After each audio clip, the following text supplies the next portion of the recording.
what I'm going to do, what I'd like to do is go over the secure web browsing. I want to talk a little bit about this, and this is for the week 5 material. So there's 3 different units in module 4, unit 3, 4, and 5. And then there's the review questions, and then there's a lab, configuring web security settings. But and it's also in our textbook here as well. So as you can see, module 4, unit 3, secure web browsing, and the book kind of goes over safe browsing practices, configuring browser security, right? Managing the cookies, digital certificates, and anti-phishing, and also enabling a firewall, right? And then unit 4 and 5 is also required in this week, but I'll just probably spend some time on the first one. But the other ones are dealing with the storage and local network sharing and storage and things of that sort. This is really helpful, you know, like let's say, for example, that you have a lab, a virtual lab set up somewhere, and then you have your regular computer that you're on. And let's say that you want to move files from your regular computer onto your lab computer. You know, it's actually pretty difficult to do that because they're 2 separate computers, even though, like, let's say, you know, when you log into your lab, it already has its own files, it has everything.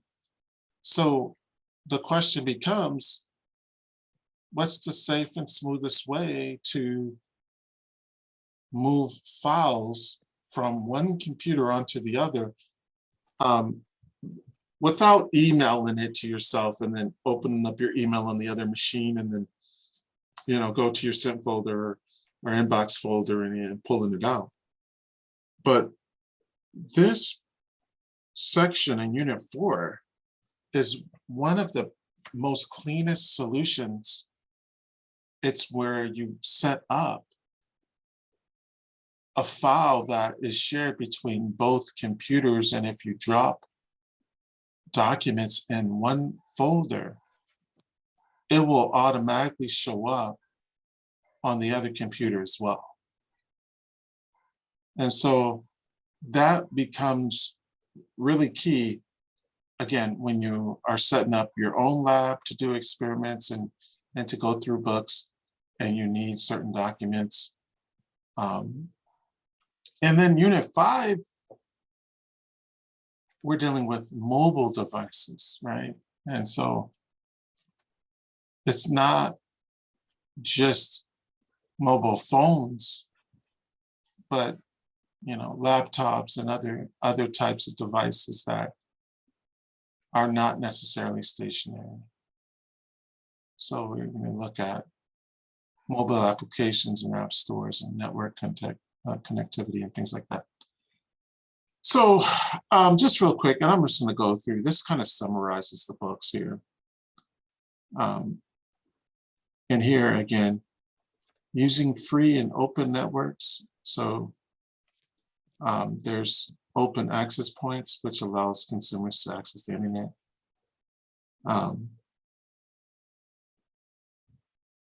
The problem is that open access points, again, they may not be as secure, and certain details may be transmitted. And there's also like the HTTP versus HTTPS. Like when you go to a website, depending on the header and the URL, depending on whether you use HTTP or HTTPS, that can determine how secure the information is being sent over. And there's other classes where you dive deeper into that. They're pretty fun classes too. There's also the public access workstation, which allows internet access, but the thing is you have to be aware that some of these workstations could be infected with malware. Now, I would say about 20 years ago, internet cafes was a thing. That was one of the coolest things to go to. Some of them you can get coffee, you go, you pay for the internet, you sit down, and everyone's using, people are playing games, people are emailing people, you're checking stuff. Internet cafes were huge. But now, not so much. It's kind of, they were phased out just because so many people have their own computers now, and their phones even are powerful enough to allow people to surf the internet. So internet cafes probably stuck around for about 2 to 3 years before they started to disappear. It's pretty interesting, but here are some of the types of malware threats that could happen. There's what's called viruses and worms, Trojan horse, adware, spyware. And most of the times when these things are figured out, you have to now update your browser to a different version so that you're not using the old browser that may be infected. That's kind of the only way to really get rid of these things, is by updating your browser versions and stuff like that. There's some more things here: spyware, adware, symptoms. Sometimes you can tell something just doesn't feel right, something feels off when you're on your machine. You have to be careful what you click on. So, I don't know. It also depends on what kind of browser are you using.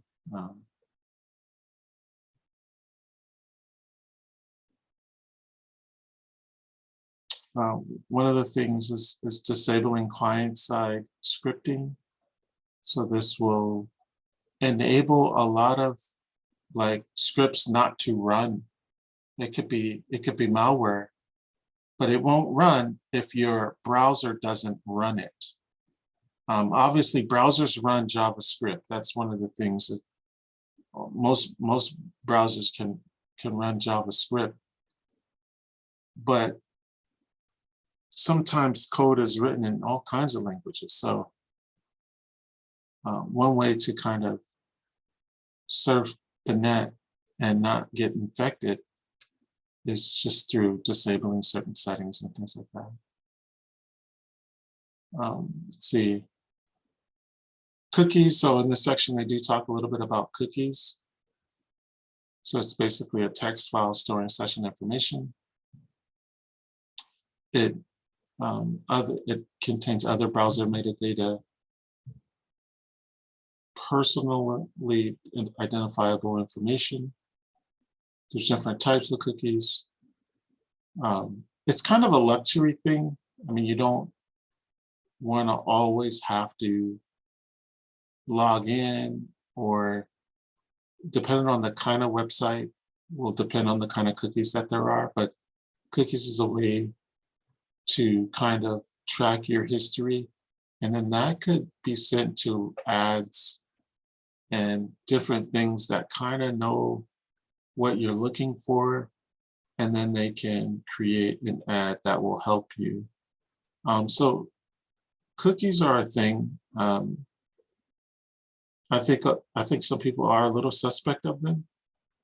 Cookies can be exploited, but for the most part, they're somewhat secure, right?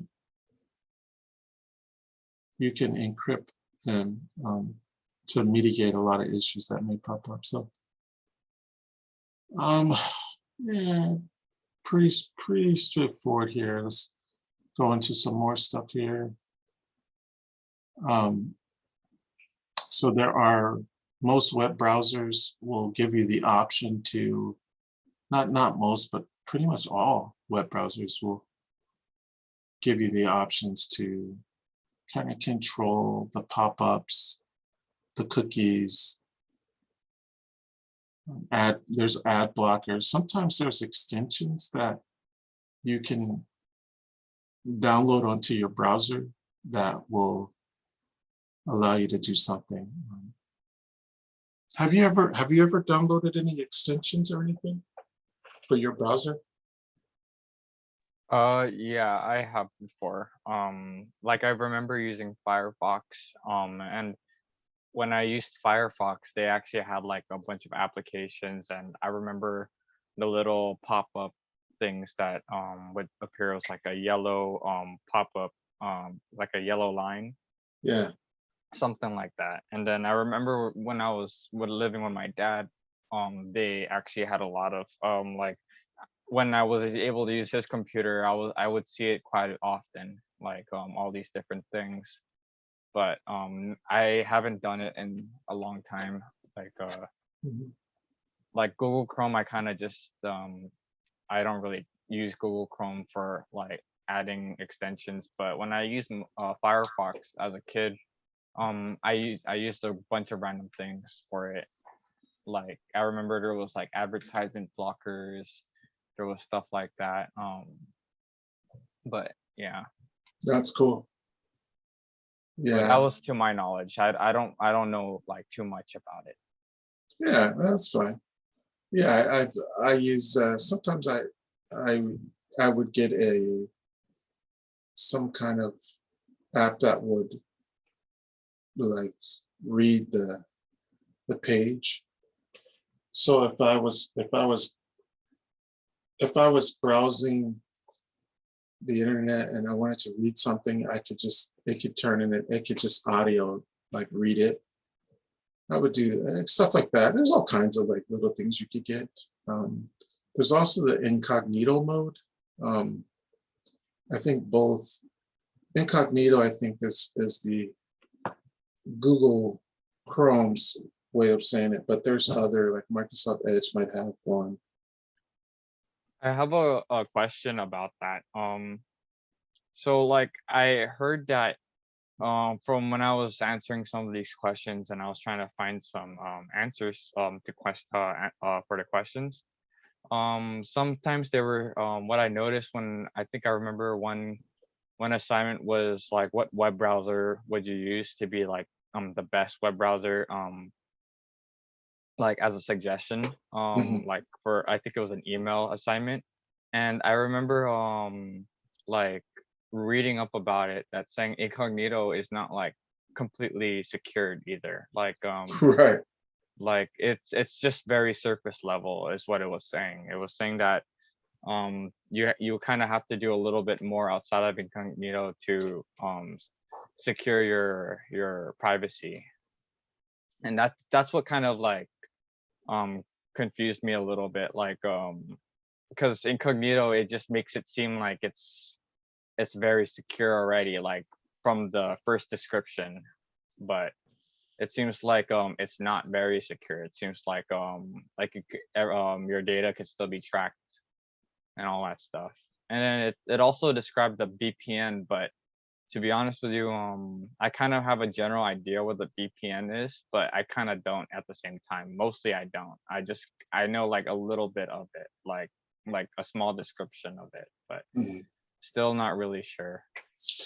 Yeah, and that's probably going to be covered a little bit more in the networking class or maybe in the A plus class as well. I don't think we don't really get too deep into VPNs.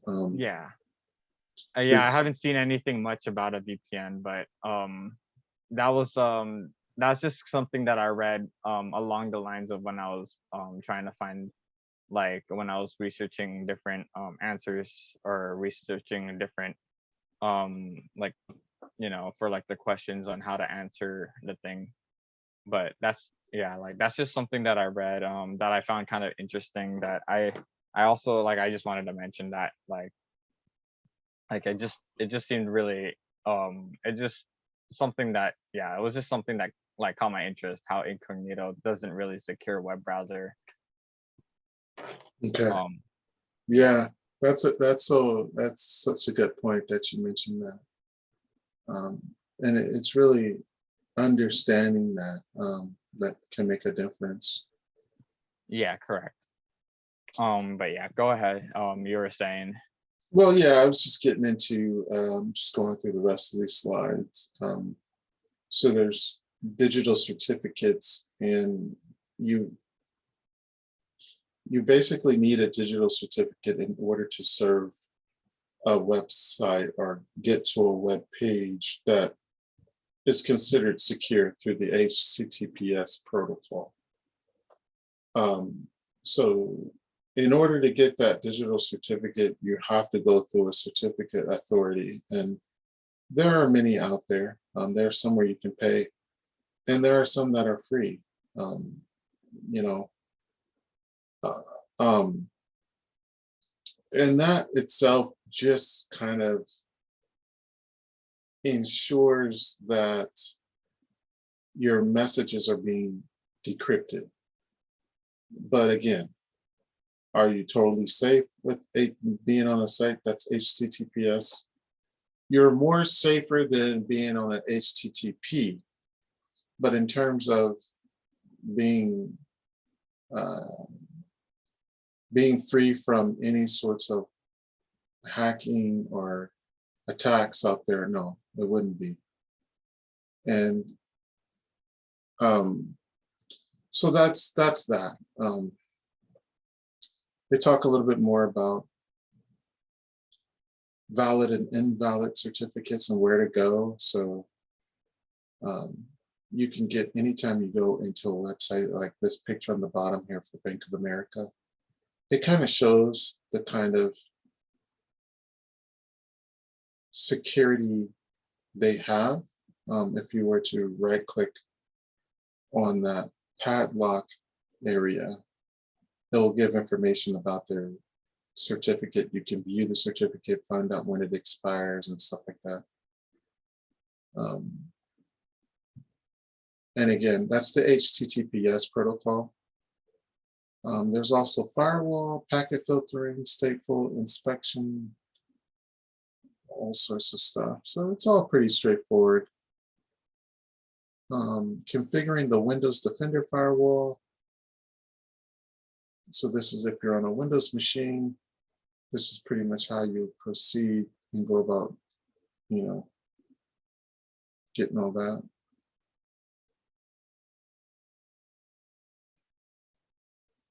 Configuring proxy settings. All right, let's see. Yeah, you'll probably do some of these during the lab.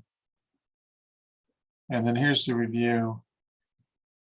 Some of the questions are to explain risks of using the open internet access methods, describe safe browsing practices and configure browser security and privacy features, and also identify the use and basic configuration parameters of a firewall. So that's kind of the main target for this unit, and then you'll get into the lab web security. So, and we could probably preview that as well. I think we tried to do something like that before. So, like for the Everett Community College's website for Canvas, as you can see, the connection is considered secure. There's 11 cookies.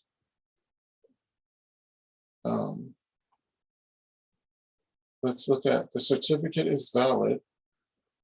Now, one thing this shows us is that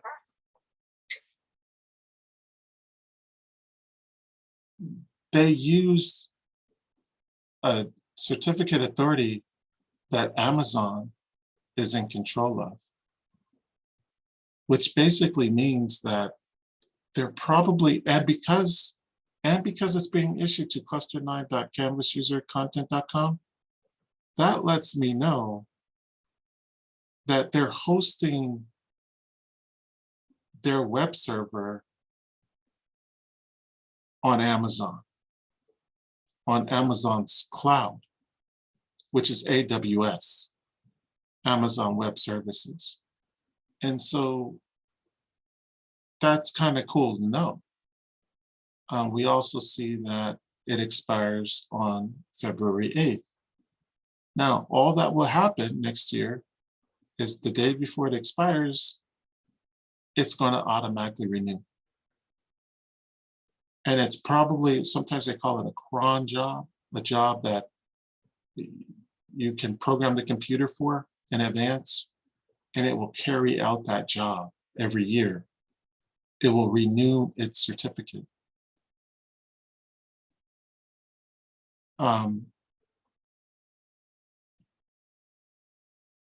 We can get some more information. Like we know that they're using a SHA 256.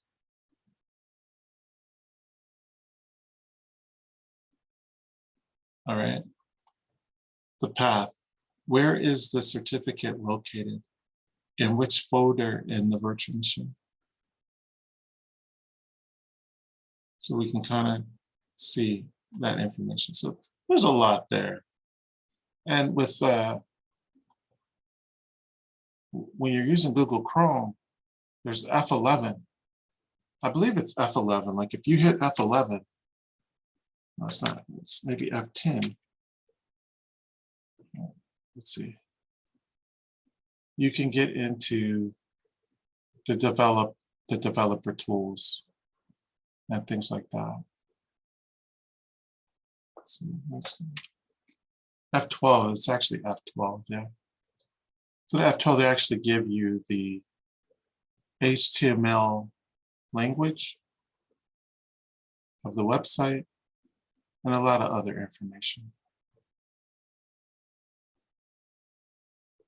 So if this was HTTP versus HTTPS, you could probably see the username, which is kind of sensitive. That's actually sensitive information. I have a question about the F12 thing. Yeah.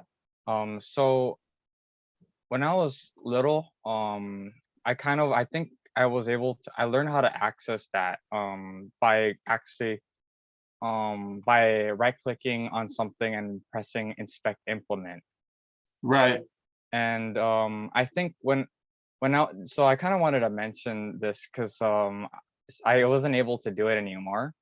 But as a kid, when I would forget my passcodes, I was actually what I would do is on the password bar where you type in your password, I would right click inspect implement on that, and I was able to change the password into text. And then so rather than it showing black stars for the password, it actually showed the word that I was typing. So kind of a lot of the times when I forgot what my passwords were when I was little, I did that and then it revealed my password.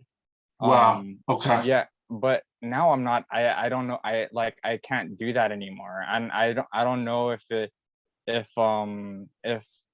as the years gone, like, because when I was like 12 years old or like 10, when I was like 7th grade, it was this kind of like random trick that I saw like on a Facebook like post, for example. Like it wasn't like anything like super fancy. It was just this Facebook hack that was like, hey, like if you ever were trying to figure out what your password was or whatever, like this, it works when your passwords are saved onto the browser because it has your password already pre-typed, and Mhm. all you got to do is press enter.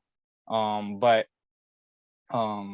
like I was able to change it to where it doesn't show the black stars, so when you were to type it, it shows the text. But I wasn't able to do that anymore, and the reason why I'm asking about it was, or asking right now about it, is because I wasn't sure if it has to do with like HTTP or HTTPS, or maybe that the web browsers are now more updated, so it doesn't allow anybody to change it so easily. Yeah, Because that's what I think it is, honestly. I think over time, that exploit had been patched. yeah, And correct. and if you're using a newer version of Chrome, it's probably stopped that because that's not good. It's very, yeah, very insecure, huh? Yeah, so if you learn, so that's kind of, it's kind of good that you were able to do that. It shows that you have a knack for that.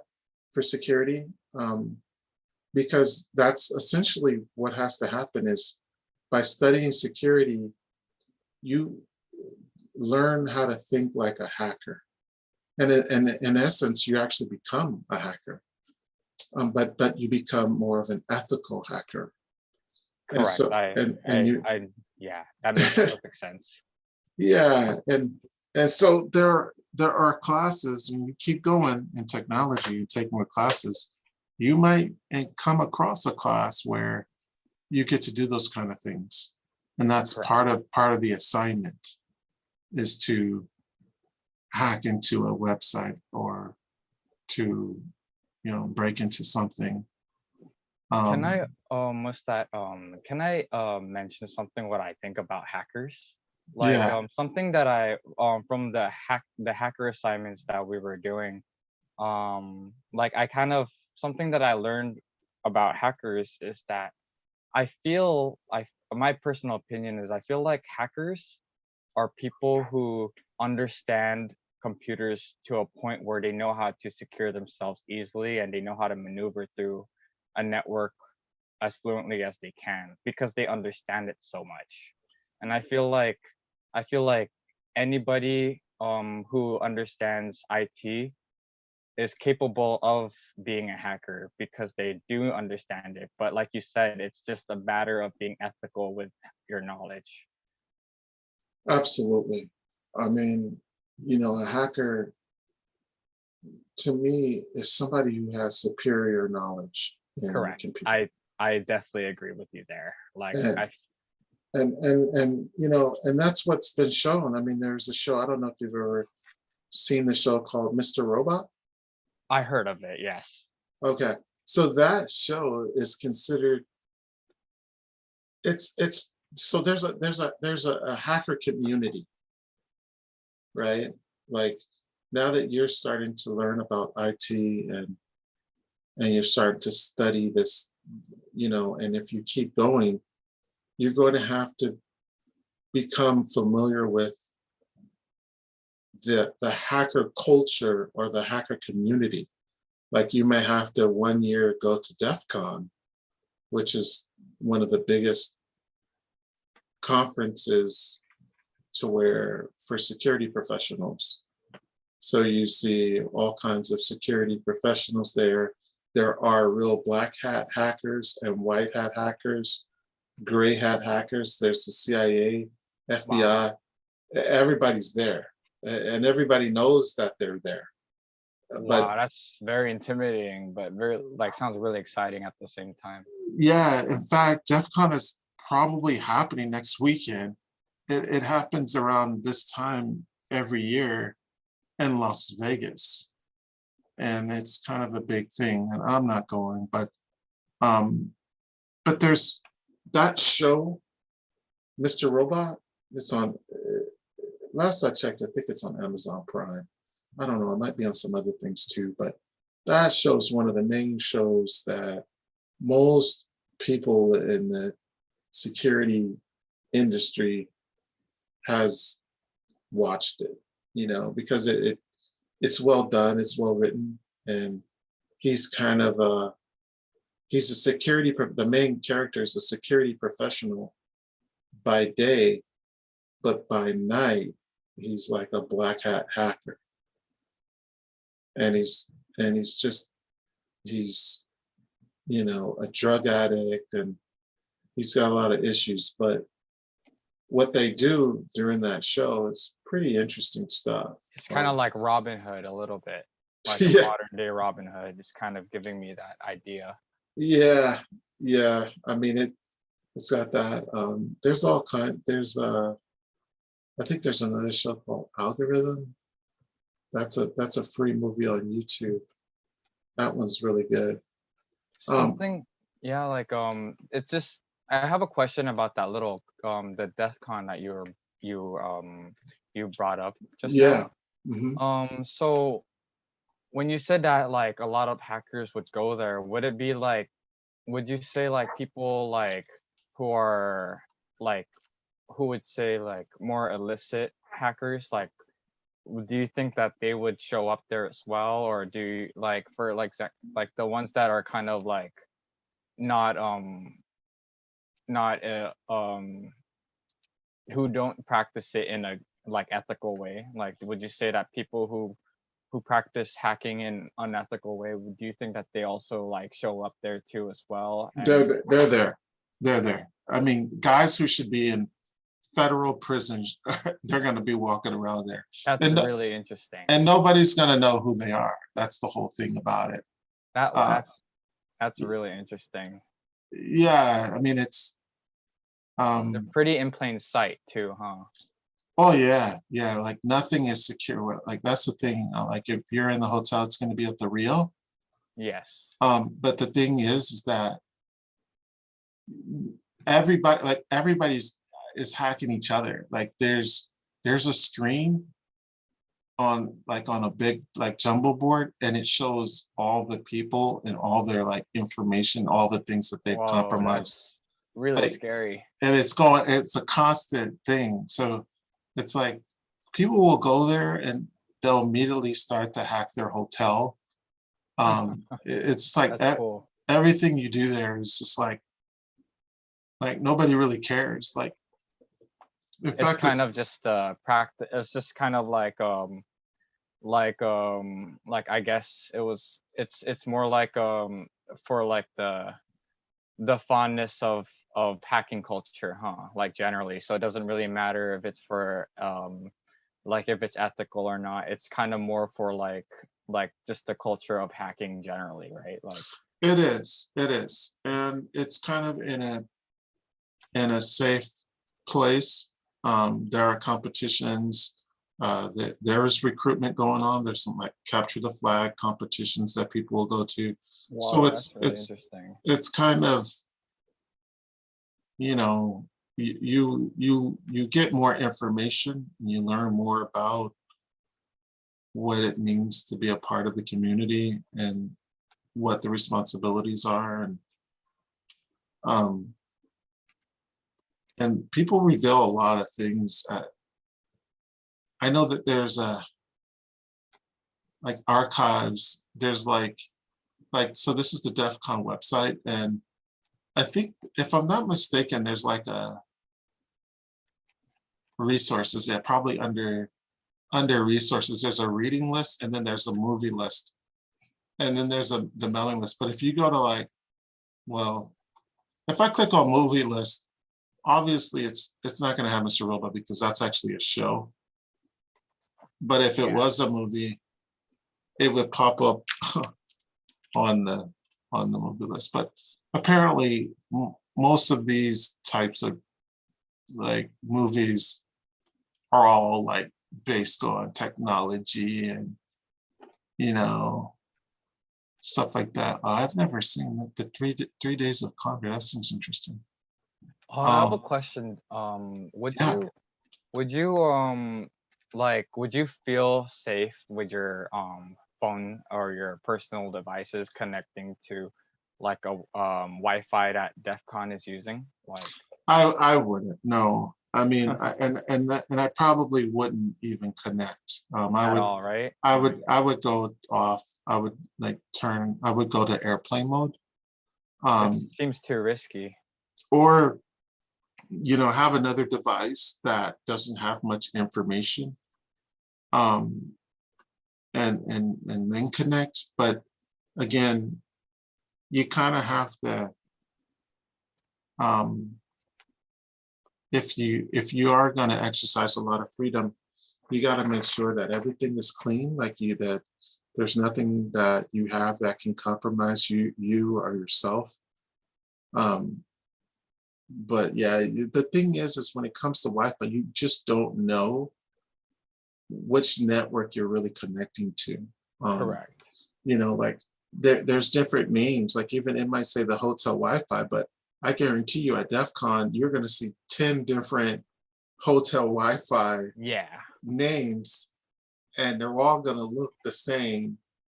And all of them are probably going to work. And I'll tell you, probably 9 out of the 10 are all malicious.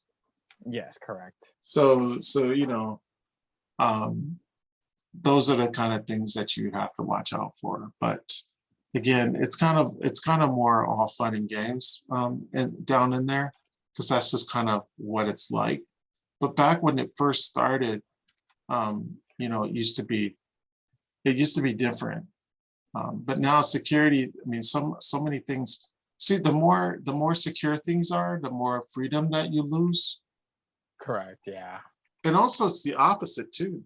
It's also the more openness you have to be, so that you can't get hacked. You know, it's the same thing with open source. That whole movement. Um, you know, when things are open source, there's no need to get hacked because people can just find it online. You can't hack a big corporation, try to steal their software if their software is open source. Is Everyone's that like Mozilla Firefox, how they would use an open source code? Yeah, Firefox is definitely an open source type of setup. I really like Firefox. Firefox is awesome. It's fast too. And they software. So most of the time when you get software that's free or open source software, Firefox is usually the browser that may come with that operating system. Whereas Microsoft uses Microsoft Edge and stuff like that comes along with Microsoft Edge comes along with its software. But yeah. But all right, I think this was a good session. I'll probably record earlier next Monday. Because I'm gonna be gone around 6 p.m. I won't be back, or 5 p.m. I'm gonna be gone as well. But what I might do, I might not have a live meeting, but I can probably record some things in advance, and then if there's any questions, I can set aside another day, either later this week or another day later next week, to where we can meet maybe in the middle of the week or toward the end of the week. But I just want to just keep in touch with you all. I do have to catch up on my grading. There was a lot of there was a lot of assignments that I just haven't graded yet, but I intend to get all that graded really, really soon.